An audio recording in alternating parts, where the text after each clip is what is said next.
All right, the sexual revolution that has not ended. It did not end in the 80s. It's still ongoing, and it's still here today. We are going to be starting our discussion tonight where any discussion on human sexuality is going to end up in our culture, and that is on the topic of freedom. All right, so Galatians 5:1, Paul says, he wasn't referring to sexuality, he was referring to something else, another issue, but it's applicable in this area. He said, "For freedom, Christ has set us free. Stand firm, therefore, and do not submit again to a yoke of slavery." The sexual revolution has been about liberating society from the repressive constraints of Christian morality. But there's a problem, because at the same time, the Christian gospel is saying what Paul just said, that it's for freedom that Christ has set us free. In other words, the gospel offers freedom, so we can't have it both ways. What's going on? Well, what is going on is a clash of definitions as to what true freedom actually looks like. Both sides are declaring liberty. Both sides are declaring some kind of freedom. And these types of freedom are contradictions to each other. Not only that, but the freedom that is offered by the sexual revolution that we're going to look at tonight is a freedom that actually contradicts itself.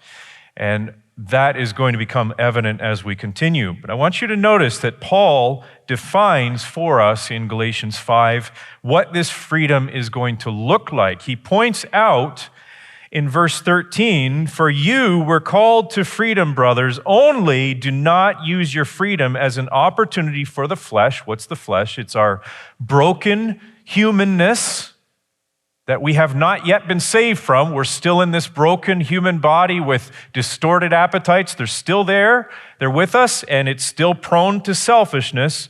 He says, don't use your freedom as an opportunity for that broken humanness, for that inclination towards selfish ambitions, but through love, serve one another. In other words, look out for the other's best interest. For the whole law is fulfilled in one word: you shall love your neighbor as yourself. But if you bite and devour one another, watch out that you are not consumed by one another. In other words, if you're biting and devouring the other person, and they're free to do so to you, guess what? You're going to get injured as well.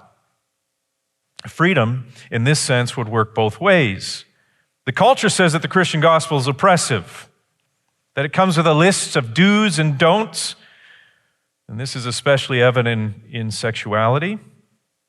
Yet the Christian gospel claims to offer freedom. What does that look like? Well, we have to look at, first of all, what freedom cannot be. What it cannot be. Freedom, as Paul has already pointed out, cannot enable one person to infringe on the rights of another individual. Paul put it in terms of biting and devouring one another. It's like a cannibalistic imagery that he's giving to us. Be careful, because if you're biting and devouring the other person, well, then they're free to do it back to you. Not a great rule. So we live in a free society. But our free society has to have rules. For instance, how did you all get here tonight, right? You got here on roads. Those roads have rules. They have rules, why? To keep drivers free from danger.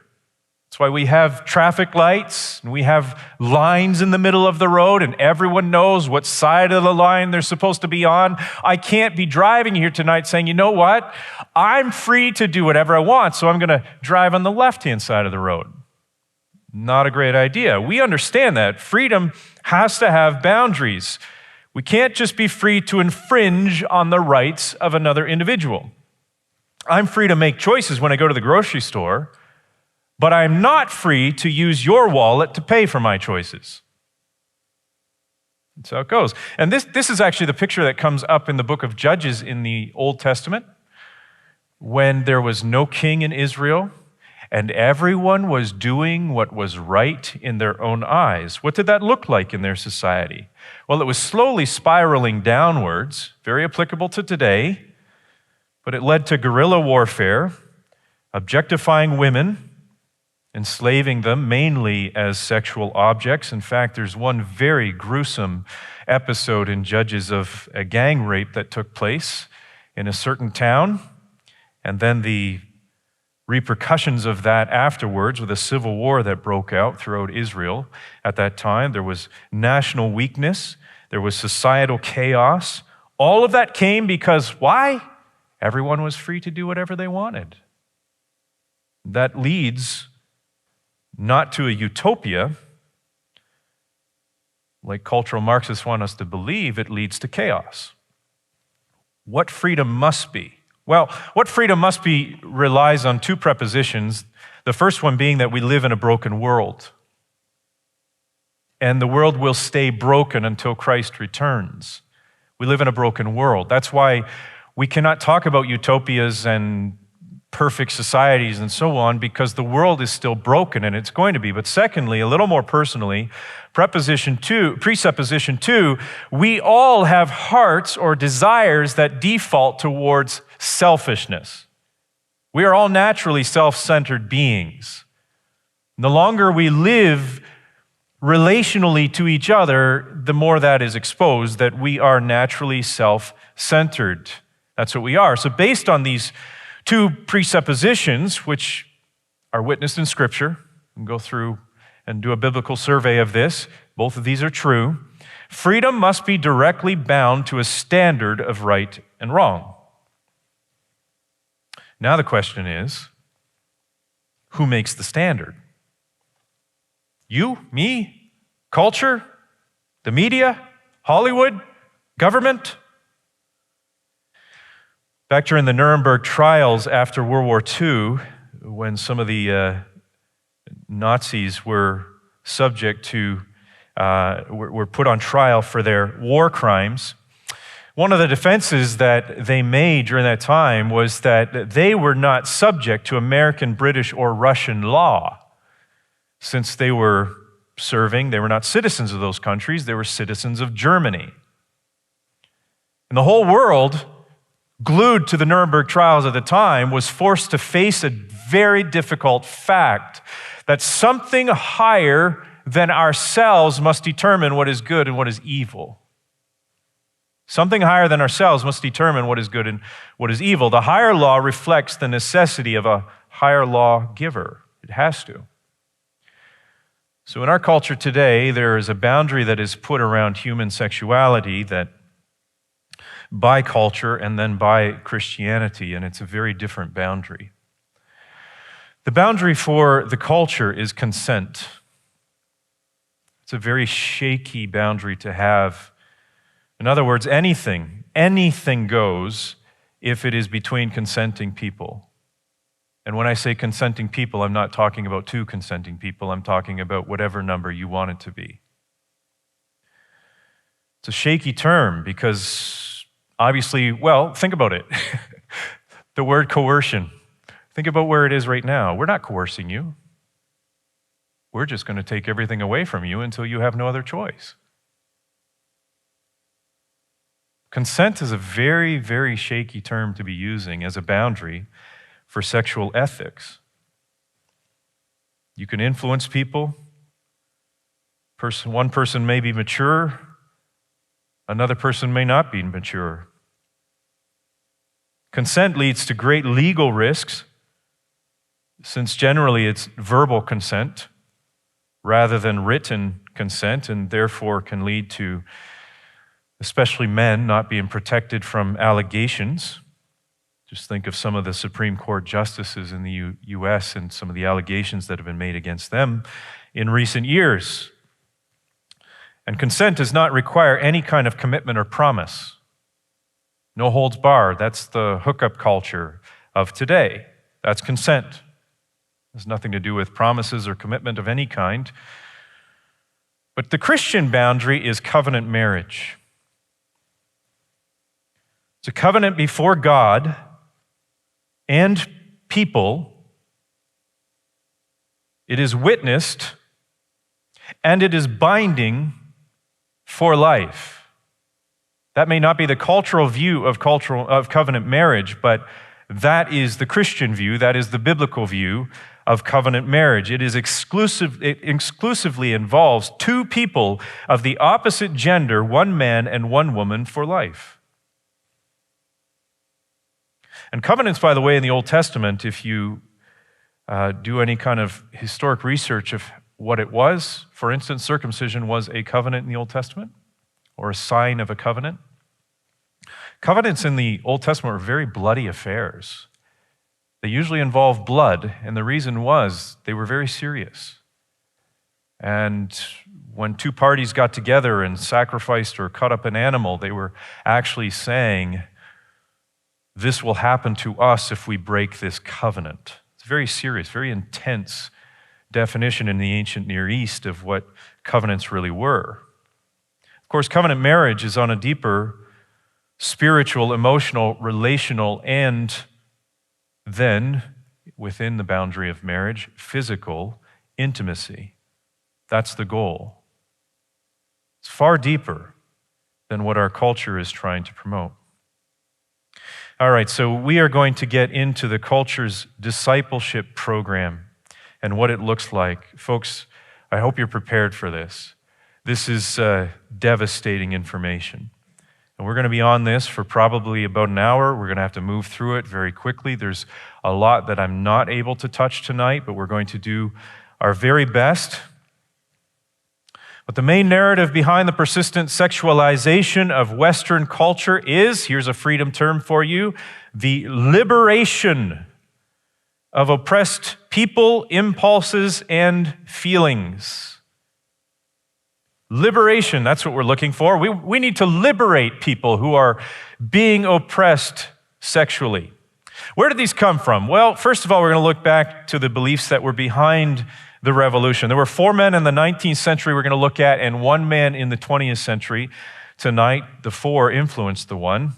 All 4 of these men, in fact, all 5 of these men, held one thing in common. They all denied the existence of a higher power, a higher moral lawgiver, the existence of God. In their view, we are like the boys in Lord of the Flies. We are on our own, abandoned on an island with nobody to answer to. And each of them had a theory about why humans do what they do, and that's what I want to get to. I want to drill down and just note with you what each of these men thought was what was behind human behavior. So why you make the choices you make. All these men had something different to say. The first one is Charles Darwin. And he believed that human behavior is because of our animal instincts. That obviously came from his theory that we have all descended from our common ancestors. All animals, all species come from one common ancestor. It's really hard to explain that because there's no evidence for it. If you want a great video to watch, just go watch Ray Comfort's Evolution versus God, where he actually talks to a number of biology students, biology professors, and continually asks them, can you show me the evidence for any kind of evolution between 2 different species? And they're all left scratching their heads saying, we have none. And his whole point is to go back and say, well, then you have faith in your science. It's not so much that science is something that is fact that you know because you've seen it. No, you have to trust what you haven't seen, which looks like faith, which is exactly what they say Christians are guilty of, is blind faith. I would call that blind faith. But Darwin believed that basic human behavior is our animal instinct. We're just all animals, that's all we are, and we just follow after whatever that animal instinct is, and you just need to let it out. Let the animal out of the cage, so to speak. Next is Karl Marx. We talked about him already, and on our first night we described his view of the world, again, a godless world. He believed it was a material world, and therefore everyone was driven by economic factors, the need for money, the need to survive, and so on. So it was economic instincts that make people choose what they're going to do. The third one is Friedrich Nietzsche. He was probably the most depressed of all of these. And because he believed that we had philosophically murdered God and destroyed him, and he no longer existed even in our minds anymore, that really the world is hopeless and it will end, and we are going to destroy it because we've destroyed religion and we've destroyed a higher moral lawgiver. He wasn't wrong in some sense, because atheism became the way people looked at the world. It did lead to the bloodiest century ever in the 20th century. He predicted what was going to happen with the world wars and so on. He also ended the last 11 years of his life completely insane, with a complete loss of his faculties, which is a fitting end for a man like this. But he believed that we are all motivated by desire to rule over others, a power instinct. Next is Sigmund Freud. Sigmund Freud had some very strange ideas, many of which even his colleagues said, yeah, we're not gonna accept that. We're not with you. He was greatly influenced by Nietzsche and Darwin, and approached his area of study. He was a medical doctor. All these guys had it's interesting, they all had a different professional background. Darwin was a scientist, Marx was an economist, Nietzsche was a philosopher, Sigmund Freud was a physician and a psychologist. He had some different theories. He had one theory, the seduction theory, that claimed that neurosis, or mental agitation, anxiety, and so on, was caused by child molestation, that if you had some mental illnesses, it was probably because you were molested as a child, even if you can't remember it. Eventually, he believed other things, like he had a theory that claimed that the male child in the family, this is going to go into the destruction of the family we're going to look at next week, but he believed that the male child of the family was driven by a jealousy of his father over his mother's sexual affection. Yeah, that's crazy. But he pushed that.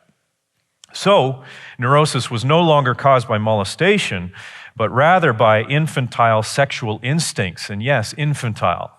He believed that children were perverse, and that what happens over time is that we repress their sexual perversities with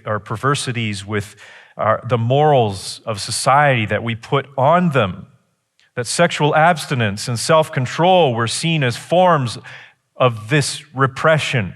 And that freedom from this repression came from something he called psychoanalysis, where a physician would sit and listen to an individual, and these repressed memories and ideas and instincts would start to come out, and the physician would be listening without any judgment and so on, thus liberating the individual from the oppression of guilt and repressed sexual instincts and so on. Freud obviously believed that the sex drive, the pleasure drive, was the principal determining factor in human behavior. All right, so that's four men in the 19th century that very much have affected where we are at right now. Even if you've never heard of them before, this is where academia gets their beliefs and their worldviews from. They get it from men like this and from what they believe. The fifth man that walked into the scene, we've looked at him already a few nights, cancel culture and so on, is Herbert Marcuse. And he took many of these and he blended them together, and he wrote a very pivotal book that came out, I think it was in the 1950s, and then the second edition came out in 1965, called Eros and Civilization. Mainly blending Marx and Freud together. And his idea was that modern capitalist society, and you'll see this, high school kids are being taught these things right now, just down the road, not very far from here. So there's this tension going on between your sex drive and your money drive. And again, this is what happened in the 60s with the sexual revolution. Marcuse was behind that.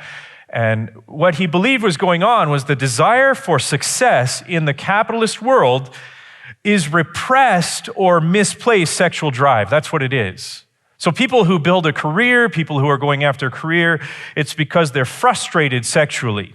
They're repressed sexually. So Christian sexual morals were set up and have been used by the elite of society to repress and enslave the poor of society for capital gain. In other words, you're working so much that your sex life is repressed, and therefore it is up to the cultural Marxist and it's up to society now to basically revolt, right? To cause a revolution against that kind of cultural oppression. That's what he believed. And that is what is behind the beliefs behind the sexual revolution. Marcuse wrote and said, liberation of instinctual needs and satisfactions which have hitherto remained tabooed or repressed. Again, the freedom term, liberation. We're looking for liberation of these instinctual needs. And he's talking about sexual needs when he talks about that. All right, so we're going to go through a really brief kind of a train whistle tour of a timeline of kind of what has happened and how we got to where we are and where we're actually going. So this is going to be real quick because we have to move, unfortunately, but I'm going to give these to you as quickly as I can. Again, these are recorded, so you can go back and review them if you need to. But some of the highlights, there are many others. It's kind of hard to know which ones to pick and which ones not to. But back in 1916, Margaret Sanger, Ethel Byrne, and Fania Mindell opened their first birth control clinic in Brooklyn. I believe it was in Brooklyn. Margaret Sanger was openly racist in her beliefs. They were arrested a number of times for their sexual ethics and what they were pushing at that time. In 1916, this was revolutionary, right? 1920s, the sexual revolution as a term begins to appear in the roaring 20s. Many people think the sexual revolution was in the 60s. Well, it didn't start then. Hugh Hefner shows up on the scene in 1953.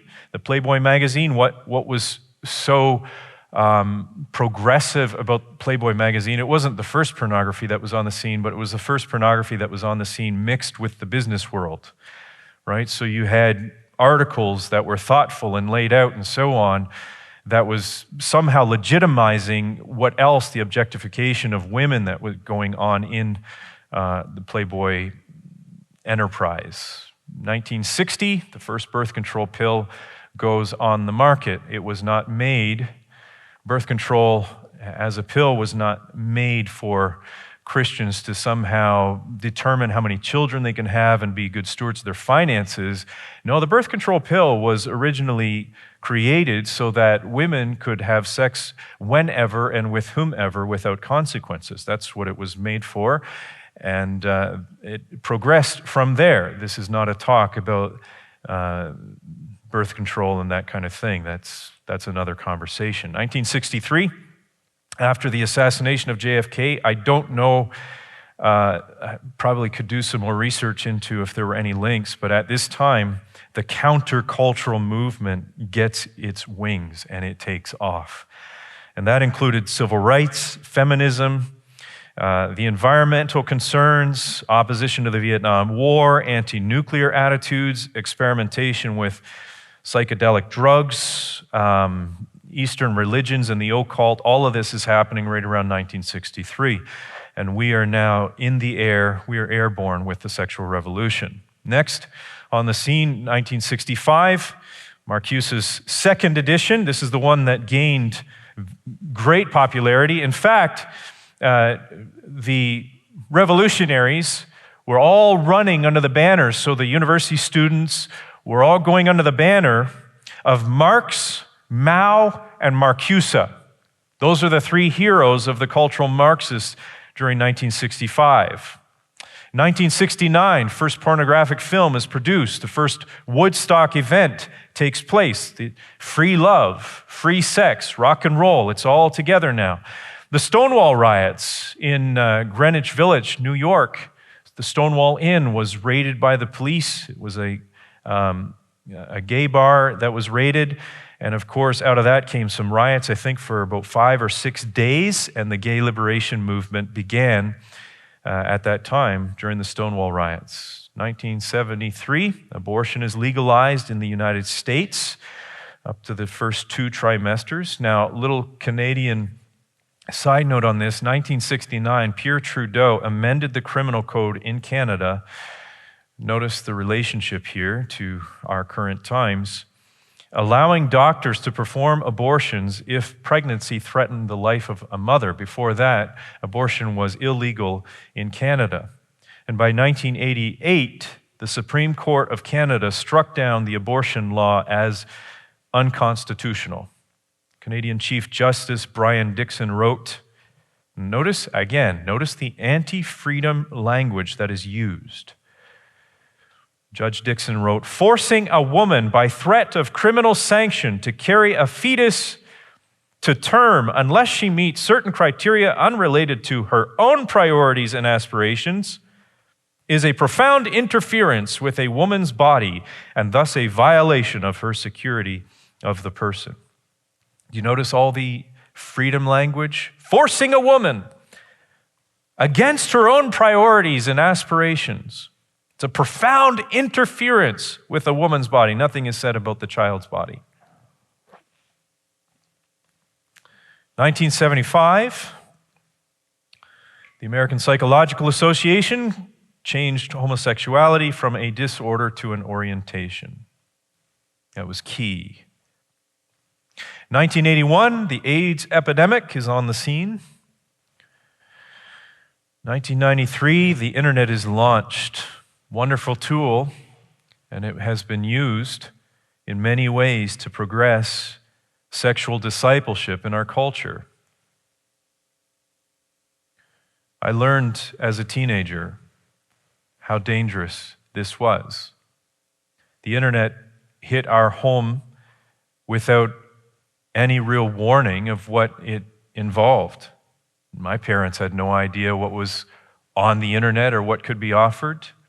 And so I can tell you tonight, and I share this with my children, always emphasizing the effects of sin, the effects of falling into these traps and temptations, and the effects that the material I saw at that time on the internet had on me. And emphasizing as well the effects it had on my relationship with my wife later on and with the mother of my children. The internet is an area, again, that is being used to disciple our children, and we need to be so cautious about it. 2017, the Me Too movement. Alyssa Milano, Hollywood actress, responded to allegations against Harvey Weinstein at the time by tweeting. She sent out a tweet. If you have been sexually harassed or assaulted, reply to this tweet with "Me Too." And within 24 hours, 55,000 replies within that time frame were responded to her tweet. 55,000 replies, and the Me Too movement was born.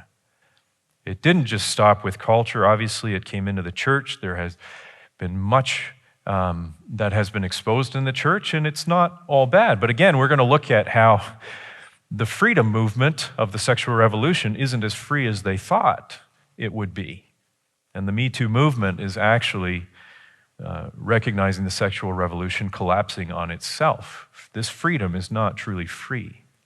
Today, hundreds of pediatric gender clinics, and pediatric, yes, for children.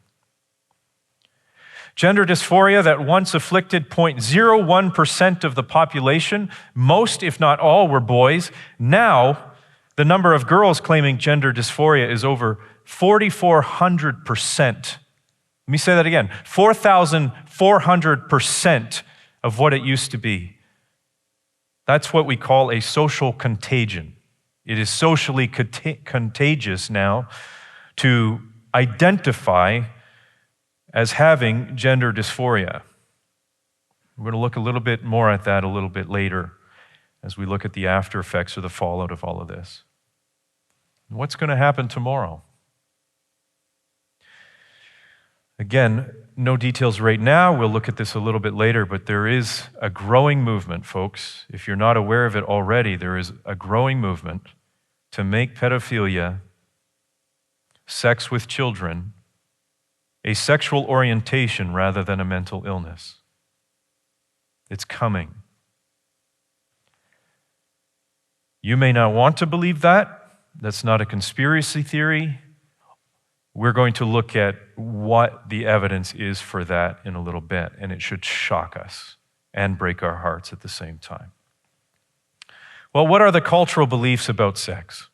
From all of this that happened over the timeline and based on Darwinian evolution and what Marx and Freud and Nietzsche all had to say, what has happened to the culture? What does the culture actually believe about sex? Now, we could go into the different hashtags that are made today about it, love has no home here, love is love, and so on. But we're going to dig down a little bit and notice what the culture is actually saying, what their discipleship model, what the content of it really is. The first one is that sex is an instinct that happens naturally. If you watch how Hollywood depicts sex as a human impulse that comes over two people at the same time, soft music in the background, proper lighting, and the two human beings know exactly what to do at the right times. It's all an instinct. Again, like Darwin said, it's all part of just our animal makeup. We just know what to do naturally and so on. To think of sex as being challenging or requiring any kind of self-sacrifice or self-control is very unattractive at best and degrading at worst. And might we add that Hollywood as a whole has proven by the reality of their broken relationships that the notion that sex is instinctive and just happens flawlessly is a false hope that no one can live up to. And yet they still preach it. Secondly, sex fills an appetite that we are entitled to. It's an appetite. This is nothing new, by the way. This was true in New Testament times. Paul wrote into the Corinthian culture. We're going to look at that a little bit later. And they viewed sex in the same way. They said things like meat is for the body and the body for meat and so on. And both are going to go to the grave. Food is meant for the stomach and the stomach for food, 1 Corinthians 6. And God is going to destroy both one and the other. Therefore, it's just like eating food. I'm hungry, I eat. And it doesn't matter what I eat because eventually I die, everything gets decomposed, and it all wastes away, it all fades. It has no significance on who I am as an individual. And that is what our society says. What follows from that is the natural assumption then that it is immoral to starve a child. It is immoral to starve an individual. After all, if sex is an appetite, then you must feed the appetite. And to withhold feeding the appetite is as evil as physical starvation. Paul had something to say about that we're going to look at a little bit later, not now. Next, sex follows feelings to be gratified. Follow your heart. Be true to yourself. The culture teaches its disciples to regard feelings above everything else. That's why today I notice there's a lot of in conversations, I think it's more with younger generations, so this is just an observation tonight, that sentences start with things like, I feel like that's true. I feel like this individual is wrong with what they said because, and it could be that the sentence may end with a fact that it's based on, but it always seems to start with, I feel like.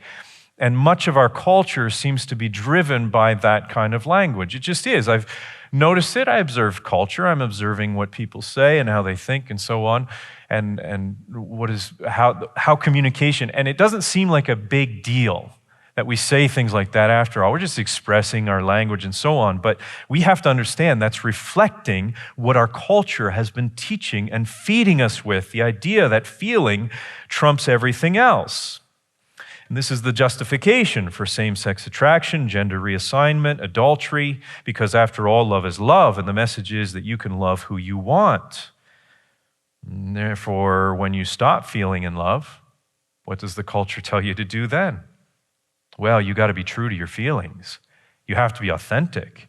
And therefore, if you stop feeling in love, then you're being hypocritical to stay in that relationship and to stay committed to that individual. It's time to move on and find sexual fulfillment and, of course, freedom elsewhere. Next, sex is an identity to be expressed. It's an identity. Culture is obsessed with worshiping the idea of self, finding self, being true to self, trusting self, and so on. Sex is seen as another means to expressing self by way of sexual identity. To not express yourself sexually is to be considered hypocritical and inauthentic. Self-denial is deeply dishonest and immoral. I mean, they're not even saying anymore, well, you do you. They're not saying that anymore to Christians. No. What you believe with self-control and with abstinence and so on, and with keeping sexuality within heterosexual, committed, covenant, lifelong marriage is deeply dishonest and immoral. And the last one, sex is a form of oppression. Subjects such as abstinence and self-control are considered socially repressive, and we have damaged our children by teaching these things. They are considered tactics used by the evil capitalist, according to Marcuse, to keep people frustrated so they will produce more in the workplace. Yeah, that's how you keep productivity up in your workplace, is by teaching Christian morals and telling people to live good lives and work hard and so on. The goal of culture is to gain sainthood in the new secular religion. And you gain that sainthood by fighting for sexual liberation. This requires you to be an activist, just like with critical race theory that we looked at a number of nights ago, to be an activist for whatever sexual liberation movement is currently trending. There's actually a lot of parallels between what is being taught in critical race theory and what is being taught in the sexual revolution at the same time. Very, very similar things are being said. For instance, when it comes to, we'll look at this a little bit later, but to say to people in school, well, depending on your skin color, that's what determines whether you have a right to speak or not. And if you have white skin color, well, you have no right to speak on this subject because you're white. That's a racist statement. In the sexual area, we say to women today who want to keep their sports to themselves and keep their prisons to themselves and keep their bathrooms to themselves, we say, you have no right to speak about those spaces. So you need to be quiet because you're a bigot. It's the same idea. It's the same kind of reasoning that's going on in these areas. And all of it, by the way, going back to our cultural Marxist lesson, what is all of it for? All of it is to create social chaos. It's to destroy Western society as we know it so that we can build it completely from the ground up as something new. That's what it's for. What are the methods that are used for this discipleship? We need to be aware of these. The first one is the home. Yes, the home is broken in many cases. Sadly, our culture has encouraged this, has made it okay. Cases of molestation and sexual abuse, many times over, it's because children have been left vulnerable in the home or with relatives or neighbors or even, sadly, with parents. Unfettered internet technology, or parents who show no signs of what healthy intimacy looks like in a healthy covenant marriage. Yeah, this is challenging. That's why I feel it is very important that next week we spend an entire night looking at the family and looking at how the culture is seeking to destroy the family and looking at challenges for us as believers in making the family not just stay together, but to glorify God in healthy, intact relationships in our families. It's very important. Secondly, public schools. This is kind of a no-brainer. It's obvious. I've already spent some time on previous nights just demonstrating that from what I know of the school system. I've heard even more stories in the past week of the exposure that young people are getting to filth in our schools, it is all part of a sexual discipleship program. Georg, back in 1919, in Hungary, introduced, he was one of the former cultural Marxists as well, was considered one of the brilliant Marxists since Karl Marx.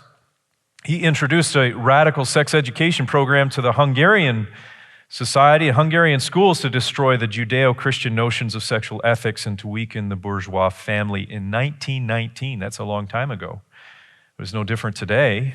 The radical sex ed curriculum under Kathleen Wynne, and that really hasn't changed that much. Now, I'm going to be fair here because I've had children in the public school system for a number of years as well.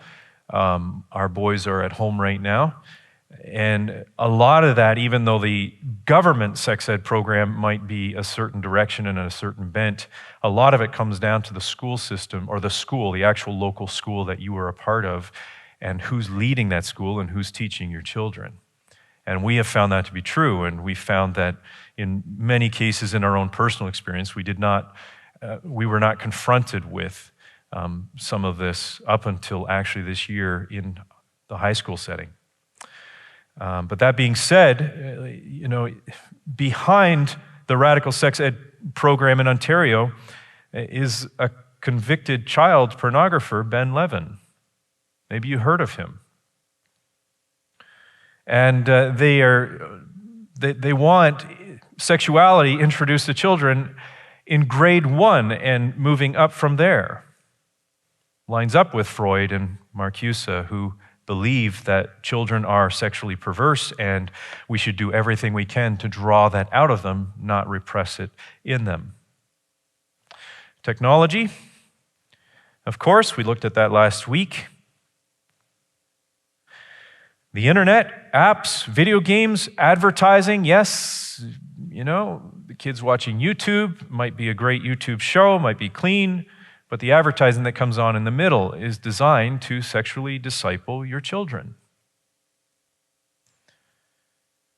Next, media and Hollywood. By the way, we're going to get into how we combat this in a little bit. Stick with me and we'll get there. Media and Hollywood. For Hollywood, it's all about timing. They slowly work to desensitize the culture to what was once viewed as evil. That's why tonight you might be shocked about the pedophilia statement, because right now the culture still, for the most part, deems it as evil, and people are still put in jail when they are caught. But here's what Hollywood does. They start with a morally questionable activity and introduce it to the culture. They may not be endorsing it at this point, they're just exploring it. And they're not making a moral argument for it, it's in a story. It's based on narrative and emotion. That eventually turns from exploration to endorsement. And Hollywood and the media begin to clearly endorse this as something that is righteous and good.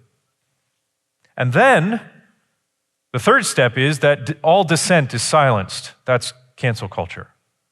Once it has been endorsed by the media and social media and Hollywood and cultural influencers, dissent is then silenced at all costs. And then finally, there's a conversion of the mind and will of society. And we see it all around us today. The things that once were considered, that's not good, that's not going to help society, are now seen as, it's fine. It's okay. In fact, it should be taught to our children. They need to learn a new standard of morality. And I have one more. I know it's not on your sheet because I put it down later, afterwards.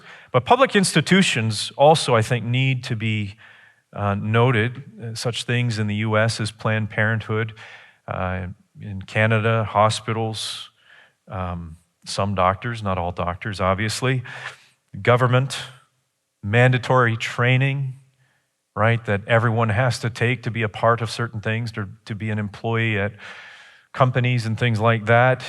Companies, if you want to stay open, you must provide mandatory training to your employees, and all it is indoctrination and, again, another discipleship program. That's what it is. And they just keep pushing it, pushing it, pushing it. And we feel like we can't say no, we can't say anything against it. The problem is, in one sense it's a problem, and in another sense it's encouraging for us tonight. We can argue and debate and everything else, and we should, but because the truth is on our side, time is going to prove us right. We don't need to be worked up about these things. We do need to be brokenhearted about them. We don't need to be all stressed out and anxious over them. Ultimately, society is going to self-destruct. Sadly, tragically, lives are going to be lost and have been lost already. We're going to see that already, and that's why, as I was going through this in the past number of days, it's very difficult to digest some of the things that I've had to see. It's sad, but it's true. In time, the Christian gospel and the Christian boundary of covenant marriage is going to be proven to be the only answer. It's going to be. Culture is self-destructing, even as we speak. And either Jesus is going to come back or we're going to face spiritual revival, one of the two.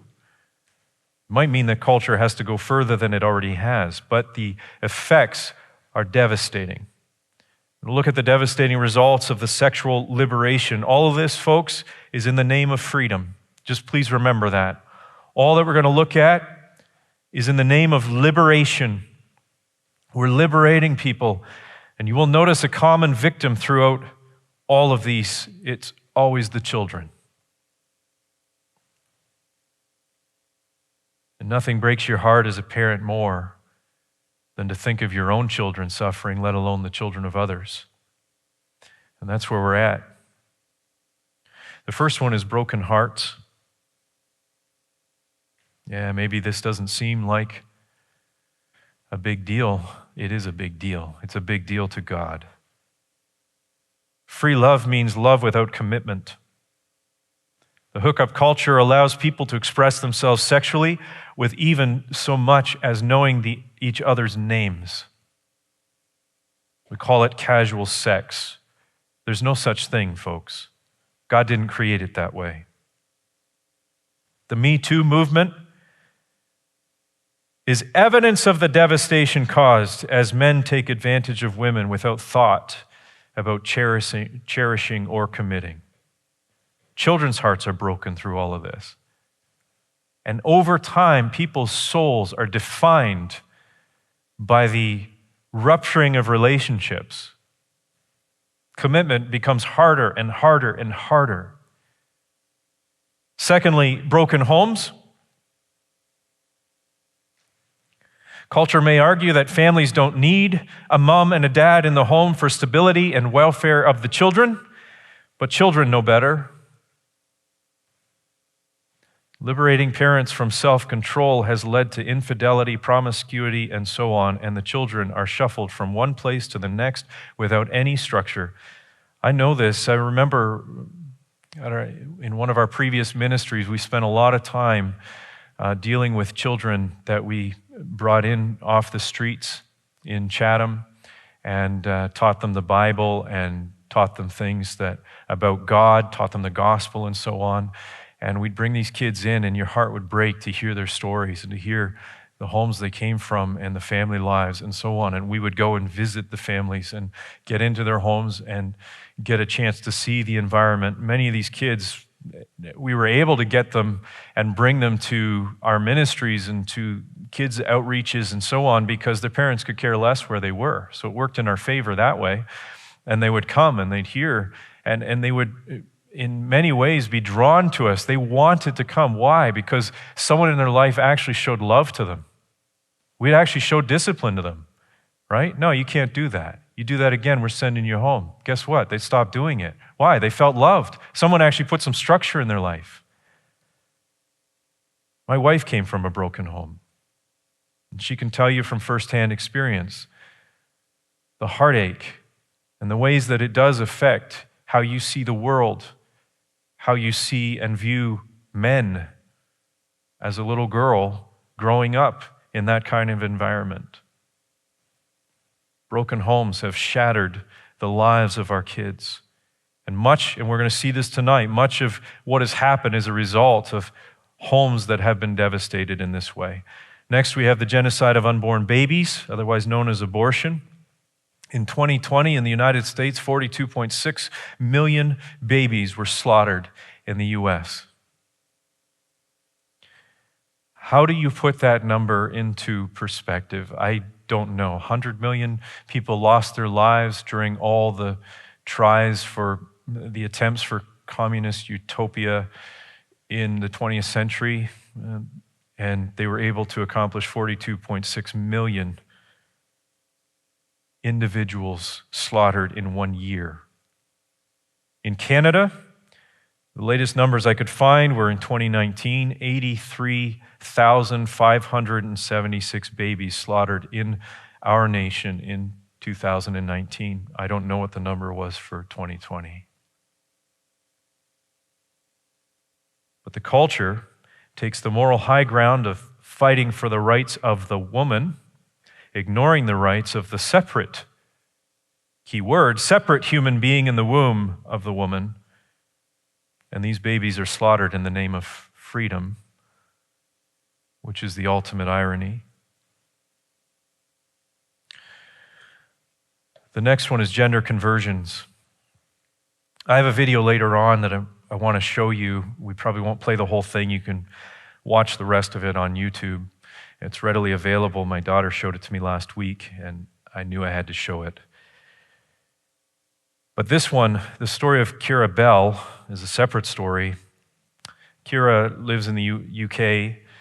She came from an unhappy home with an alcoholic mother and emotionally distant father. She was a tomboy. She was accepted by boys just naturally when she was a little girl. And that's where she found her acceptance. That's where she found her value. And then she hit puberty and lost the acceptance of boys as she became a developing young woman. And because she lost acceptance as one of the boys, she went into severe depression. She went to one of these gender clinics in the UK, was diagnosed with gender dysphoria at the age of 15 years old. I'm going to read a few quotes from her, just so you understand from her point of view what was going on. She says that what was really going on, instead of gender dysphoria, was that I was a girl insecure in my body who had experienced parental abandonment, felt alienated from my peers, suffered from anxiety and depression, and struggled with my sexual orientation.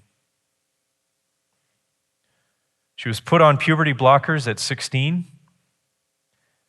She began receiving testosterone shots at 17, and she had a double mastectomy at the age of 20.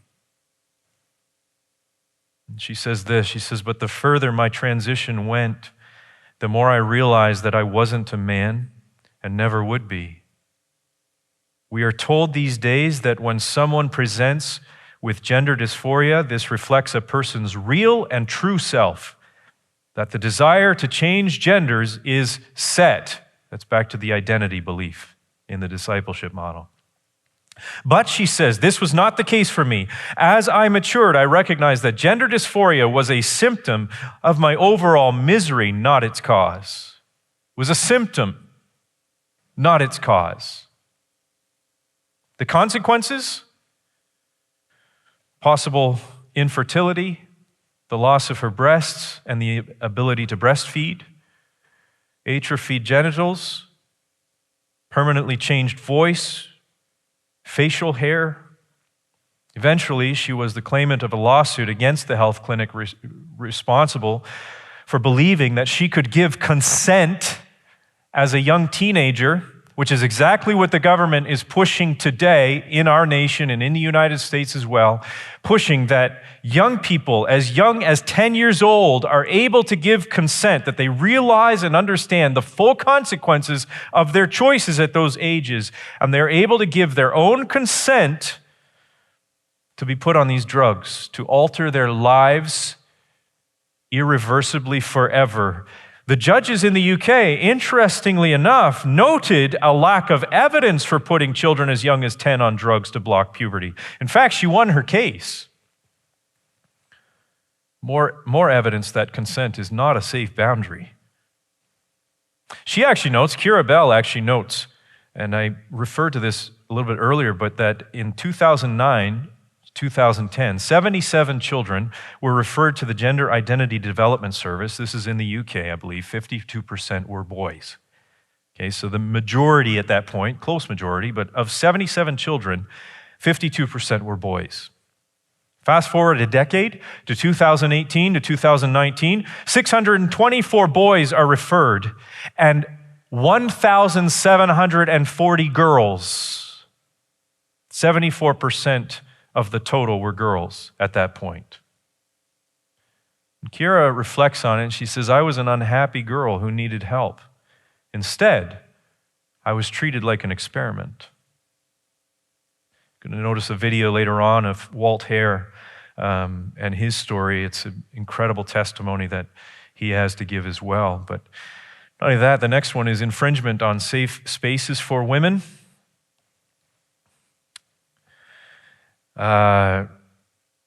So Laurel Hubbard, most of you know and heard the discussion going on, the cultural narrative, first transgender Olympian during the last Olympics. Fallon Fox, a transgender UFC fighter who entered the ring with Tamika Brents and cracked her skull with a blow. UFC fighters are all saying this is not bravery, folks. And all of this is in the name of freedom. So that we are allowed to get in the ring with a woman and beat her and crack her skull in the name of freedom. California passed a law that men identifying as women are allowed to be held in women's facilities, to which many men decided to identify as women and enter those women's facilities where women are now getting pregnant from rape and abuse. The infringement on safe spaces for women, all in the name of freedom. Just recently, this one comes to mind, but the dad who was arrested at a school board meeting in Loudoun County, Virginia, and everyone was vilifying him. How dare he? He's a radical. He's actually a national terrorist and so on, that they're going to be investigating these school board meetings because of men like him. And then it came out what was actually going on, that the superintendent of that school board was covering up the fact that this man's daughter had been raped in a girl's bathroom by a boy wearing a skirt. And they covered it up. The lawyers were saying, and the prosecutors were all saying, you need to keep silent on this if you want justice. Silent, silent, silent. And then over the summer, he found out that another girl was raped by the same boy in a girl's bathroom. And he lost it. When he went to a school board meeting and I believe it was the superintendent said, we know no such thing of any such case and so on. And he lost it and he was arrested and vilified for it. Now it's coming out, it's coming to light, which led me into a conversation with my own daughter about going into high school bathrooms in Windsor, Ontario, because I have no idea, but I'm pretty sure the rules are probably the same here because of inclusivity and liberty and freedom and so on. To which, don't use the bathroom at school. But listen, safe spaces for women are no longer safe spaces. They have been infiltrated by activists, all in the name of freedom. Objectification of women. Again, this is the Me Too movement, Harvey Weinstein and so on, Hollywood in general. The same people that are the saints of the sexual revolution, this new secular religion. which is really the natural result of telling women to express their sexuality with freedom, and that the more immodest that they can be, the more free they are. And then, surprise, surprise, they're objectified by men, and they're told to casually hook up with men who offer zero commitment for using their bodies. Of course it's going to collapse. What could possibly go wrong with this plan?